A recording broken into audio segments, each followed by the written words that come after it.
ਦੋਸਤੋ ਵੈਲਕਮ ਹੈ ਤੁਹਾਡਾ ਸਾਡੇ ਚੈਨਲ ਮਾਲਾ ਮਣਕੇ ਉੱਤੇ। ਕਿਤਾਬ ਦਰ ਦਰਵਾਜ਼ੇ, ਲੇਖਕ ਨਰਿੰਦਰ ਸਿੰਘ ਕਪੂਰ। ਲੇਖ ਸਾਂਝਾਂ ਅਤੇ ਵਖਰੇਵੇਂ। ਸਾਂਝਾਂ ਕਾਰਨ ਰਿਸ਼ਤਾ ਮਾਣਨਯੋਗ ਬਣ ਜਾਂਦਾ ਹੈ, ਵਖਰੇਵਿਆਂ ਨਾਲ ਇਹ ਦਿਲਚਸਪ ਵੀ ਹੋ ਜਾਂਦਾ ਹੈ। ਵੱਖ-ਵੱਖ ਲੋਕਾਂ ਨਾਲ ਸਾਂਝ ਪਾਉਣ ਦੀ ਇੱਛਾ ਜੀਵਨ ਦੀ ਤਾਂਘ ਨੂੰ ਮਜ਼ਬੂਤ ਕਰਦੀ ਹੈ ਅਤੇ ਜੀਵਨ ਦ੍ਰਿਸ਼ਟੀਕੋਣ ਵਿੱਚ ਲਚਕ ਲਿਆਉਂਦੀ ਹੈ। ਹਿੱਤਾਂ ਦੇ ਪੱਖੋਂ ਮਨੁੱਖ ਦਾ ਵਿਰੋਧੀ ਹੈ, ਪਰ ਅਨੁਭਵ ਨੇ ਉਸ ਨੂੰ ਸਿਖਾਇਆ ਹੈ ਕਿ ਵਿਰੋਧ ਅਤੇ ਦੁਸ਼ਮਣੀ ਨਾਲੋਂ ਸਾਂਝ ਅਤੇ ਦੋਸਤੀ ਵਧੇਰੇ ਲਾਹੇਵੰਦੇ ਰਿਸ਼ਤੇ ਹਨ। ਜਿਵੇਂ ਲੋੜਾਂ ਦੀ ਸਾਂਝ ਵਿੱਚੋਂ ਇਹਨਾਂ ਦੀ ਪੂਰਤੀ ਲਈ ਵੱਖ-ਵੱਖ ਉਪਰਾਲੇ ਉਪਜੇ ਹਨ ਅਤੇ ਲੜਾਈ ਵਾਲੇ ਟਕਰਾਓ ਦੀ ਥਾਂ ਖੇਡ ਵਾਲੇ ਮੁਕਾਬਲੇ ਦੀ ਬਿਰਤੀ ਬਲਵਾਨ ਹੋਈ ਹੈ, ਜਿਸ ਕਾਰਨ ਸੰਸਾਰ ਵਿੱਚ ਸਮਾਜਿਕ ਅਤੇ ਆਰਥਿਕ ਵਿਕਾਸ ਵਾਪਰਿਆ ਹੈ। ਲਗਭਗ ਹਰ ਪ੍ਰਕਾਰ ਦੇ ਵਿਕਾਸ ਲਈ ਵਖਰੇਵੇਂ ਬੜੇ ਮਹੱਤਵਪੂਰਨ ਹੁੰਦੇ ਹਨ। ਇਕਸਾਰਤਾ ਵਿੱਚੋਂ ਕਿਸੇ ਪ੍ਰਕਾਰ ਦਾ ਕੋਈ ਵਿਕਾਸ ਨਹੀਂ ਵਾਪਰਦਾ। ਇਸ ਨਾਲ ਕੇਵਲ ਸੁਸਤੀ, ਆਲਸ ਅਤੇ ਨਕਲ ਦੀ ਹੀ ਬਿਰਤੀ ਵੱਧਦੀ ਹੈ। ਸ਼ਾਂਤੀ ਦੌਰਾਨ ਮਨੁੱਖ ਨੂੰ ਵਖਰੇਵੇਂ ਪ੍ਰਭਾਵਿਤ ਕਰਦੇ ਹਨ, ਪਰ ਜਦੋਂ ਸੰਕਟ ਉਪਜਦੇ ਹਨ ਤਾਂ ਵਖਰੇਵੇਂ ਨਹੀਂ, ਸਾਂਝਾਂ ਕੰਮ ਆਉਂਦੀਆਂ ਹਨ।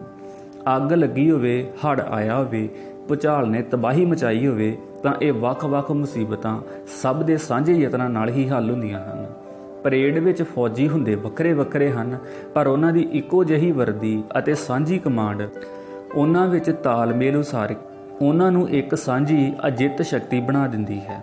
ਸਹੇਲੀਆਂ ਦੀ ਟੋਲੀ ਵਿੱਚ ਜਾਂ ਦੋਸਤਾਂ ਦੀ ਚੌਕੜੀ ਵਿੱਚ ਸ਼ਖਸੀਅਤ ਦੇ ਪੱਖੋਂ ਜਿਤਨੇ ਵਧੇਰੇ ਵਖਰੇਵੇਂ ਹੋਣਗੇ, ਉਤਨੀਆਂ ਹੀ ਡੂੰਘੀਆਂ ਅਤੇ ਪੱਕੀਆਂ ਸਾਂਝਾਂ ਅਤੇ ਮਿੱਠੀਆਂ ਅਤੇ ਸਤੀਵੀਆਂ ਯਾਦਾਂ ਉਸਰਨਗੀਆਂ। ਵੱਖ-ਵੱਖ ਮਣਕੇ ਰਲ ਕੇ ਇੱਕ ਮਾਲਾ ਬਣ ਜਾਂਦੇ ਹਨ। ਸ਼ਕਤੀਸ਼ਾਲੀ ਪਰਿਵਾਰ ਉਹੀ ਹੁੰਦੇ ਹਨ ਜਿੱਥੇ ਹਰ ਕੋਈ ਵੱਖਰੇ ਢੰਗ ਨਾਲ, ਵੱਖਰੀ ਦਿਸ਼ਾ ਵਿੱਚ, ਵੱਖਰੇ ਉਦੇਸ਼ ਲਈ ਵੱਖਰੀ ਭਾਂਤ ਦੀ ਮਿਹਨਤ ਕਰਦਾ ਹੈ, ਪਰ ਪਰਿਵਾਰਕ ਜੀਵਨ ਸਭਨਾਂ ਦਾ ਸਾਂਝਾ ਹੁੰਦਾ ਹੈ। ਪਰਿਵਾਰ ਵਿੱਚ ਸ਼ਕਤੀ ਦਾ ਸਾਂਝਾ ਸਰੋਤ ਪਿਤਾ ਹੁੰਦਾ ਹੈ, ਜਦੋਂ ਕਿ ਮੋਹ ਮਮਤਾ ਦਾ ਨਿੱਘਾ, ਰਜਵਾਂ ਅਤੇ ਸਾਂਝਾ ਚਸ਼ਮਾ ਮਾਂ ਹੁੰਦੀ ਹੈ ਅਤੇ ਬੱਚੇ ਮਾਪਿਆਂ ਦੇ ਵੱਖ-ਵੱਖ ਸੁਪਨਿਆਂ ਦੀ ਰੌਣਕ ਹੁੰਦੇ ਹਨ। ਮਾਂ ਦਾ ਪਿਆਰ ਵੰਡਣ ਦਾ ਢੰਗ ਹੀ ਅਜਿਹਾ ਹੁੰਦਾ ਹੈ ਕਿ ਹਰੇਕ ਨੂੰ 100% ਪਿਆਰ ਮਿਲਦਾ ਹੈ। ਪਿਆਰ ਦੇ ਹਰ ਜੀਅ ਦੀ ਉਮਰ ਅਤੇ ਰਿਸ਼ਤੇ ਦੇ ਵਖਰੇਵੇਂ ਦੇ ਬਾਵਜੂਦ ਹਰੇਕ ਦੀ ਹਰ ਕਿਸੇ ਨਾਲ ਭੀੜੀ ਸਾਂਝ ਹੁੰਦੀ ਹੈ। ਇਸ ਬਿਰਤੀ ਕਾਰਨ ਹੀ ਘਰ ਸੁਖਾਵੀਂ ਥਾਂ ਬਣ ਜਾਂਦਾ ਹੈ, ਜਿਸ ਵਿੱਚ ਬੱਚੇ ਅਤੇ ਮਾਪੇ ਰਲ ਕੇ ਵਿਕਾਸ ਕਰਦੇ ਹਨ। ਮਾਪਿਆਂ ਦੇ ਆਪਣੇ ਵਿਕਾਸ ਲਈ ਜ਼ਰੂਰੀ ਹੈ ਕਿ ਉਹ ਬੱਚਿਆਂ ਦੇ ਵਖਰੇਵਿਆਂ ਨੂੰ ਸਵੀਕਾਰ ਹੀ ਨਾ ਕਰਨ, ਸਗੋਂ ਵਖਰੇਵਿਆਂ ਨੂੰ ਵਿਕਸਿਤ ਵੀ ਕਰਨ ਅਤੇ ਹਰ ਕਿਸੇ ਦੀ ਉਡਾਣ ਲਈ ਵੱਖਰਾ ਅਸਮਾਨ ਸਿਰਜਣ। ਬਾਗ ਅਤੇ ਗੁਲਦਸਤੇ ਵਿੱਚ ਜਿਤਨੇ ਵੱਖਰੇ-ਵੱਖਰੇ ਰੰਗਾਂ ਅਤੇ ਸੁਗੰਧੀਆਂ ਵਾਲੇ ਫੁੱਲ ਹੁੰਦੇ ਹਨ, ਉਹਨਾਂ ਦਾ ਸਮੁੱਚਾ ਪ੍ਰਭਾਵ ਉਤਨਾ ਹੀ ਵਧੇਰੇ ਦਿਲਕਸ਼ ਅਤੇ ਦਿਲਚਸਪ ਅਤੇ ਭਰਪੂਰ ਤਸੱਲੀ ਵਾਲਾ ਹੁੰਦਾ ਹੈ। ਜਿਵੇਂ ਹਰ ਕੋਈ ਆਪਣਾ ਮਕਾਨ ਉਸਾਰਦਾ ਹੈ ਅਤੇ ਸ਼ਹਿਰ ਵਸ ਜਾਂਦਾ ਹੈ, ਉਵੇਂ ਹੀ ਹਰੇਕ ਵੱਖਰੇ-ਵੱਖਰੇ ਢੰਗ ਨਾਲ ਵਿਕਾਸ ਕਰਦਾ ਹੈ ਅਤੇ ਸਮਾਜ ਖੁਸ਼ਹਾਲ ਹੋ ਜਾਂਦਾ ਹੈ। ਇਵੇਂ ਵਿਕਾਸ ਲਈ ਵਖਰੇਵਿਆਂ ਅਤੇ ਸਾਂਝਾਂ ਦੋਹਾਂ ਦਾ ਹੋਣਾ ਜ਼ਰੂਰੀ ਹੁੰਦਾ ਹੈ। ਸੰਸਾਰ ਦਾ ਨਿਰਮਾਣ ਹੀ ਇਸ ਢੰਗ ਨਾਲ ਹੋਇਆ ਹੈ ਕਿ ਇਸ ਵਿੱਚ ਵਖਰੇਵਿਆਂ ਦਾ ਕੋਈ ਵੀ ਅੰਤ ਨਹੀਂ ਅਤੇ ਸਾਂਝਾਂ ਦੀ ਕੋਈ ਵੀ ਖੋਟ ਨਹੀਂ। ਜੀਵਨ ਵਿੱਚ ਜੇ ਵਖਰੇਵੇਂ ਲੱਭੋਗੇ ਤਾਂ ਸਾਂਝਾਂ ਵਿੱਚੋਂ ਵੀ ਵਖਰੇਵੇਂ ਦਿਸਣਗੇ, ਜੇ ਸਾਂਝਾਂ ਲੱਭੋਗੇ ਤਾਂ ਵਖਰੇਵਿਆਂ ਵਿੱਚੋਂ ਵੀ ਸਾਂਝਾਂ ਦਿਸਣਗੀਆਂ। ਜੀਵਨ ਵਿੱਚ ਸੁਖਾਵੇਂ ਸੰਤੁਲਨ ਲਈ ਵਖਰੇਵਿਆਂ ਅਤੇ ਸਾਂਝਾਂ ਦੋਹਾਂ ਦਾ ਹੋਣਾ ਲਾਜ਼ਮੀ ਹੈ। ਅਜਿਹਾ ਨਹੀਂ ਹੁੰਦਾ ਤਾਂ ਜੀਵਨ ਉਲਾਰ ਹੋ ਜਾਂਦਾ, ਸਮਾਜ ਵਿੱਚ ਖੜੋਤ ਆ ਜਾਂਦੀ, ਸਾਰੇ ਦੇਸ਼ ਦਾ ਸਮਾਂ ਅਤੇ ਸਾਧਨ ਅਜਾਈਂ ਜਾਣ ਲੱਗ ਪੈਂਦੇ ਅਤੇ ਵਰਦਾਨ ਕਲੰਕ ਬਣ ਜਾਂਦੇ। ਭਾਰਤ ਦੀਆਂ ਅਨੇਕਾਂ ਪ੍ਰਾਪਤੀਆਂ ਮਾਣ ਕਰਨ ਯੋਗ ਹਨ, ਪਰ ਜਾਤ-ਪਾਤ ਦੀ ਪ੍ਰਣਾਲੀ ਵਖਰੇਵਿਆਂ ਨਾਲ ਭਰਪੂਰ ਅਤੇ ਸਾਂਝਾਂ ਦੀ ਅਣਹੋਂਦ ਕਾਰਨ ਭਾਰਤ ਦੇ ਮੱਥੇ 'ਤੇ ਲੱਗਿਆ ਸਦੀਵੀ ਕਲੰਕ ਹੈ, ਜਿਸ ਕਾਰਨ ਵਿਕਾਸ ਦੇ ਵਗਦੇ ਦਰਿਆ ਵਿੱਚ ਭਾਰਤ ਰੁਕਿਆ ਹੋਇਆ ਪ੍ਰਤੀਤ ਹੁੰਦਾ ਹੈ। ਜਾਤ-ਪਾਤ ਨੇ ਭਾਰਤੀ ਸਮਾਜ ਵਿੱਚ ਸਾਂਝਾਂ ਨੂੰ ਕੁਚਲ ਕੇ ਵਖਰੇਵਿਆਂ ਨੂੰ ਖਾਈਆਂ ਅਤੇ ਵਿਥਾਂ ਬਣਾ ਕੇ ਇੱਕ ਦੂਜੇ ਪ੍ਰਤੀ ਨਫ਼ਰਤ ਦੇ ਬੀਜ ਬੋਏ ਹਨ, ਜਿਸ ਕਾਰਨ ਕਿਸੇ ਵੀ ਜਾਤ ਦੇ ਲੋਕ ਕਿਸੇ ਹੋਰ ਜਾਤ ਦੇ ਲੋਕਾਂ ਨੂੰ ਸਹਿਯੋਗ ਨਹੀਂ ਦਿੰਦੇ ਅਤੇ ਉਹਨਾਂ ਲਈ ਸਤਿਕਾਰਯੋਗ ਸ਼ਬਦਾਵਲੀ ਨਹੀਂ ਵਰਤਦੇ। ਭੰਡਣ, ਨਿੰਦਣ ਵਾਲੀ ਨੀਵੀਂ ਭਾਸ਼ਾ ਵਿੱਚ ਹੀ ਗੱਲ ਕੀਤੀ ਜਾਂਦੀ ਹੈ। ਭਾਰਤ ਵਿੱਚ ਜਾਤੀ ਅਭਿਮਾਨ ਅਤੇ ਜਾਤੀ ਅਪਮਾਨ ਨੇ ਸਾਂਝਾਂ ਉਸਰਨ ਹੀ ਨਹੀਂ ਦਿੱਤੀਆਂ, ਸੋ ਪਰਸਪਰ ਸਤਿਕਾਰ ਦੀਆਂ ਸੰਭਾਵਨਾਵਾਂ ਉਜਾਗਰ ਹੀ ਨਹੀਂ ਹੋਈਆਂ। ਭਾਰਤ ਵਿੱਚ ਵੱਖ-ਵੱਖ ਜਾਤੀਆਂ, ਧਰਮਾਂ, ਸੱਭਿਆਚਾਰਾਂ ਅਤੇ ਭਾਸ਼ਾਵਾਂ ਦਾ ਹੋਣਾ ਸਾਡੀ ਸ਼ਕਤੀ ਨਹੀਂ, ਸਗੋਂ ਕਮਜ਼ੋਰੀ ਦਾ ਪ੍ਰਮਾਣ ਹੈ। ਇੱਥੇ ਵਖਰੇਵੇਂ ਵੰਨ ਸਵੰਨਤਾ ਦੀ ਗਵਾਹੀ ਨਹੀਂ, ਸਹਿਣਸ਼ੀਲਤਾ ਅਤੇ ਸਾਂਝ ਦੀ ਘਾਟ ਦਾ ਸਬੂਤ ਹਨ। ਇਹ ਵਖਰੇਵੇਂ ਸਾਡੇ ਨਾ ਕਿਸੇ ਵਿੱਚ ਰਲਣ ਅਤੇ ਨਾ ਕਿਸੇ ਨੂੰ ਆਪਣੇ ਵਿੱਚ ਰਲਾਉਣ ਦਾ ਪ੍ਰਮਾਣ ਹੁੰਦੇ ਹਨ।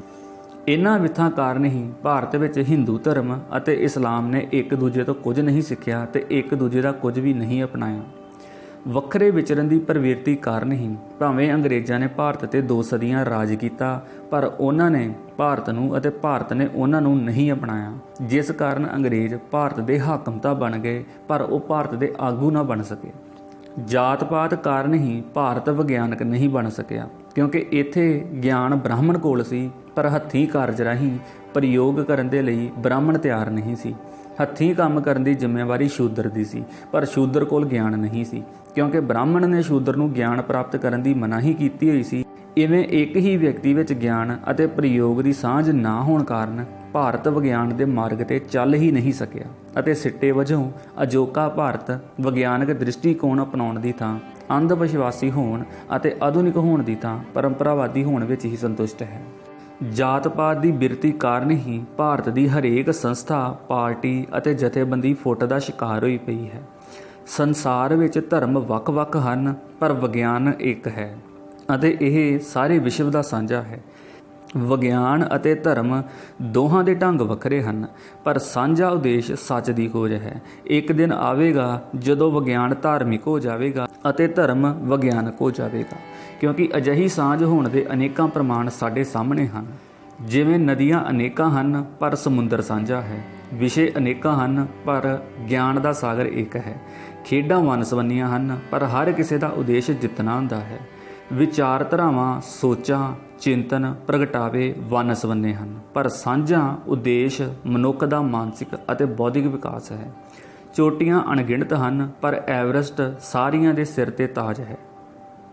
ਕਲਾ ਅਤੇ ਸੁੰਦਰਤਾ ਦੇ ਰੂਪ ਭਿੰਨ-ਭਿੰਨ ਹਨ ਪਰ ਸੁਹਜ ਦੀ ਸਾਂਝ ਹੈ। ਵਿਦਵਾਨਾਂ ਦੀ ਰਾਏ ਘੜੀਆਂ ਦੇ ਵਕਤ ਵਾਂਗ ਵੱਖ-ਵੱਖ ਹੁੰਦੀ ਹੈ, ਪਰ ਉਹਨਾਂ ਵਿੱਚ ਤਰਕ ਅਤੇ ਵਿਦਵਤਾ ਦੀ ਸਾਂਝ ਹੁੰਦੀ ਹੈ।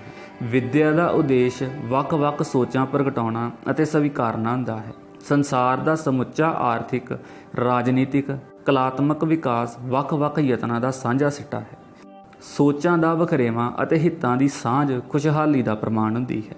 ਆਪਣੇ ਤੋਂ ਵੱਖਰੀ ਸੋਚ ਵਾਲੇ ਵਿਅਕਤੀ ਨੂੰ ਪ੍ਰਵਾਨ ਕਰਨ ਨਾਲ ਸਾਡੀ ਆਪਣੀ ਸੋਚ ਬਲਵਾਨ ਅਤੇ ਸਾਡੀ ਜ਼ਿੰਦਗੀ ਸੁਖਾਵੀਂ ਹੋ ਜਾਂਦੀ ਹੈ। ਜੇ ਪਤੀ ਪਤਨੀ ਵੱਖ-ਵੱਖ ਸੱਭਿਆਚਾਰਾਂ ਵਿੱਚ ਹੋਣ ਤਾਂ ਉਹ 2 ਰਜਾਈਆਂ ਦਾ ਨਿੱਘ ਅਤੇ ਦੁੱਗਣੇ ਪਕਵਾਨਾਂ ਦਾ ਸਵਾਦ ਮਾਣਦੇ ਹਨ। ਜੇ ਉਦੇਸ਼ ਦੀ ਸਾਂਝ ਹੋਵੇ, ਜਿਵੇਂ ਪਤੀ ਪਤਨੀ ਦਾ ਸਾਂਝਾ ਉਦੇਸ਼ ਪਰਿਵਾਰ ਉਸਾਰਨਾ ਹੁੰਦਾ ਹੈ, ਤਾਂ ਵੱਖ-ਵੱਖ ਸੋਚ ਪ੍ਰਣਾਲੀਆਂ ਅਤੇ ਵਿਹਾਰਕ ਵਖਰੇਵਿਆਂ ਨੂੰ ਇਕਸੁਰ ਕਰਨਾ ਔਖਾ ਹੋ ਜਾਂਦਾ। ਜੇ ਸਾਂਝ ਡੂੰਘੀ ਹੋਵੇ ਤਾਂ ਇੱਕ ਦੂਜੇ ਦੀ ਵੱਖਰੀ-ਵੱਖਰੀ ਅੱਖ ਸਾਂਝਾ ਸੁਪਨਾ ਵੇਖ ਸਕਦੀ ਹੈ। ਹੰਢਣਸਾਰ, ਸ਼ਕਤੀਸ਼ਾਲੀ ਅਤੇ ਸ਼ਿੱਦਤ ਭਰਿਆ ਪਿਆਰ 2 ਸੁਤੰਤਰ ਸ਼ਖਸੀਅਤਾਂ ਵਿੱਚ ਹੀ ਸੰਭਵ ਹੁੰਦਾ ਹੈ। ਸੰਸਾਰ ਵਿੱਚ ਮਨੁੱਖ ਆਪਣੀਆਂ ਵੱਖ-ਵੱਖ ਸ਼ਕਤੀਆਂ ਪਿਆਰ ਦੇ ਮਾਧਿਅਮ ਨਾਲ ਹੋਰਾਂ ਨਾਲ ਸਾਂਝੀਆਂ ਕਰਨ ਆਉਂਦਾ ਹੈ। ਜੇ ਇਸਤਰੀ ਪੁਰਸ਼ ਦੇ ਗੁਣ ਲੱਛਣ ਧਰਤੀ ਅਤੇ ਆਕਾਸ਼ ਵਰਗੇ ਵੱਖਰੇ-ਵੱਖਰੇ ਹੋਣ ਤਾਂ ਹੀ ਭਰਪੂਰ ਪਿਆਰ ਦੀ ਆਸ ਜਾਗਦੀ ਹੈ ਅਤੇ ਮਰਦਾਂ ਵਾਲੀ ਤਾਕਤ ਔਰਤਾਂ ਵਾਲੀ ਕੋਮਲਤਾ ਨਾਲ ਰਲ ਕੇ ਜ਼ਿੰਦਗੀ ਦੀ ਕਿੱਕਲੀ ਕਲੀਰ ਬਣ ਜਾਂਦੀ ਹੈ। ਸਮਾਜ ਦੀਆਂ ਬਹੁਤੀਆਂ ਸਮੱਸਿਆਵਾਂ ਸੋਚ ਅਤੇ ਵਿਹਾਰ ਦੇ ਵਖਰੇਵਿਆਂ ਨੂੰ ਨਾ ਸਵੀਕਾਰਨ ਕਰਕੇ ਉਪਜਦੀਆਂ ਹਨ। ਸਮਝਣ ਦੀ ਲੋੜ ਹੈ ਕਿ ਕੋਈ ਗਲਤ ਸਹੀ ਨਹੀਂ ਹੁੰਦਾ। ਵੱਖਰੇ ਪਿਛੋਕੜ ਅਤੇ ਸੰਦਰਭ ਕਾਰਨ ਹਰ ਕੋਈ ਵੱਖਰੇ ਢੰਗ ਨਾਲ ਸੋਚਦਾ ਹੈ। ਕੰਜੂਸ ਹੋਰ ਤਰ੍ਹਾਂ ਸੋਚਦਾ ਹੈ, ਸ਼ਾਹ ਖਰਚ ਹੋਰ ਤਰ੍ਹਾਂ ਸੋਚਦਾ ਹੈ, ਪੁਰਸ਼ ਹੋਰ ਤਰ੍ਹਾਂ ਸੋਚਦਾ ਹੈ, ਇਸਤਰੀ ਹੋਰ ਤਰ੍ਹਾਂ ਸੋਚਦੀ ਹੈ। ਆਪਣੀ ਆਪਣੀ ਥਾਂ ਹਰ ਕੋਈ ਸਹੀ ਹੁੰਦਾ ਹੈ, ਕਿਉਂਕਿ ਦੂਜੇ ਸਾਡੇ ਵਾਂਗ ਨਹੀਂ ਸੋਚਦੇ ਖਰਚਦੇ, ਇਸ ਲਈ ਉਹ ਸਾਨੂੰ ਗਲਤ ਪ੍ਰਤੀਤ ਹੁੰਦੇ ਹਨ। ਸੋਚ ਦੇ ਵਖਰੇਵਿਆਂ ਕਾਰਨ ਹੀ ਘੋੜ ਦੌੜਾਂ ਹੁੰਦੀਆਂ ਹਨ। ਸੋਚਾਂ ਦੇ ਵਖਰੇਵੇਂ ਕਾਰਨ ਹੀ ਛੜੇ ਅਤੇ ਵਿਆਹੇ ਹੋਏ ਇੱਕ ਦੂਜੇ 'ਤੇ ਤਰਸ ਖਾਂਦੇ ਹਨ। ਹਰ ਸਮਾਜ ਕੋਲ ਵੱਖਰੀ ਭਾਂਤ ਦਾ ਗਿਆਨ ਹੁੰਦਾ ਹੈ, ਇਸੇ ਕਰਕੇ ਹਰ ਸਮਾਜ ਭਾਸ਼ਾ ਵੀ ਵੱਖਰੀ ਬੋਲਦਾ ਹੈ।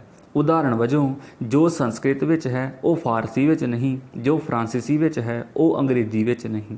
ਵੱਧ ਤੋਂ ਵੱਧ ਭਾਸ਼ਾਵਾਂ ਸਿੱਖ ਕੇ ਅਨੁਭਵ ਦੇ ਪੱਖੋਂ ਅਮੀਰ ਹੋਣ ਦੀ ਥਾਂ ਅਸੀਂ ਪਛੜੇ ਹੋਣ ਵਿੱਚ ਹੀ ਸੰਤੁਸ਼ਟ ਹਾਂ। ਭਾਸ਼ਾ ਦੇ ਪੱਖੋਂ ਅਸੀਂ ਭਾਰਤੀ ਸ਼ੂਦਰ ਹੀ ਹਾਂ।